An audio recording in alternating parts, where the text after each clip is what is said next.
สบายดีนะสบายดีลูกค้ามาทุกคนมื้อนี้ก็สิมารีวิวเครื่องน้อยหนึงให้ลูกค้าได้เบิ่งนะรีวิว2บอกนี่นะก็มาฮอดนะมาฮอดสุดก่อนนั้นจะบ่มีกิฟต์นะบ่มีกิฟต์มือให้ลูกค้าถามมาหลายคนนะแต่บ่ได้จัดส่งให้นะอันนี้เป็นท็อป A นะท็อป A 2025นะข่าวมาใหม่นะออกใหม่ล่าสุดปี2025นี่นะ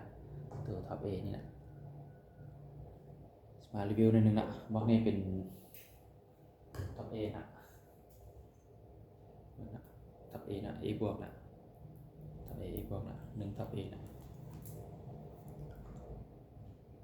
FX A กันนะโมเดล2025นะ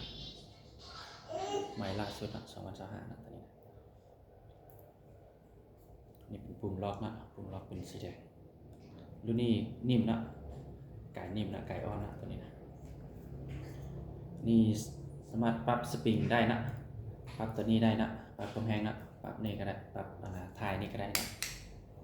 มันมีจุดปรับหลายบอลนะปรับสบายนะตัวนี้นะปรับนี่ก็ได้นะตัวสีแดงนี่หมายออกจะมันใช้ได้มันแห้งนะยิงแห้งนะ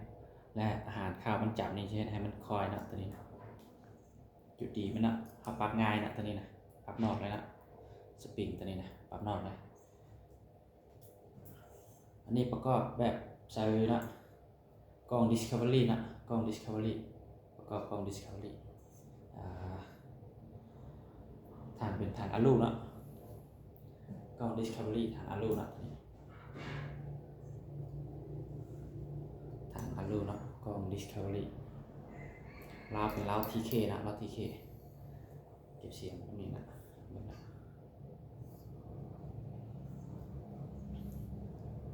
ประกอบฐานอลูนะบอกในราคา10 ล้านนะ10 ล้านได้ครบชุดเลยนะ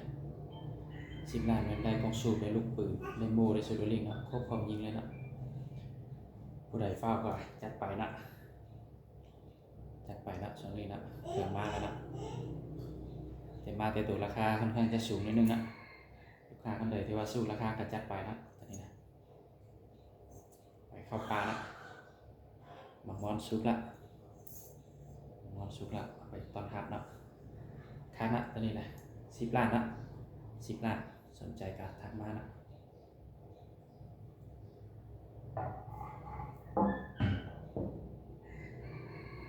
วันนี้มาต่อกับบล็อกนี่นะนี่นะทับเอคือกันนะชุดยิงเป็นแบบเดียวกันเลยนะตัวนี้นะชุดยิงจะเป็นแบบเดียวกันเลยทับเอนะทับเอบวกนี่นะแต่ว่าจะประกอบกล้องเป็นกล้อง BSA นะตัวนี้นะกล้อง BSA ทางเป็นทางคาร์บอนนะ 0.5 เราเป็นราว TK นะ50 เซนนะ50 เซนตัวนี้นะพับไทยจำเลยนะพับจำเลยนะตัวนี้นะพับสบายนะพับจำเลยโอ้ซากะสบายนะ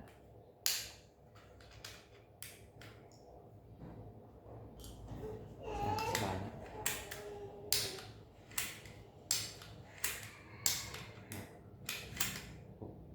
ปุ่มล็อกนะกดไปเลยนะล็อกแล้วมันจะปลัดแล้วนี่กดเบิ่งขวดเข้าไปเองนะมันจริงกันนะเบิ่งนะลูกค้าคนใดสนใจกันทางบ้านนะเสียงกัน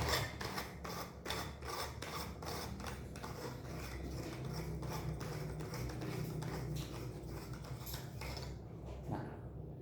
เก็บเสียงกับประมาณนี้นะเก็บเสียงในกระเป๋านะน้ำหนักเบาน้ำหนักเบาหลายนะเก็บเสียงนะน้ำหนักเบานะ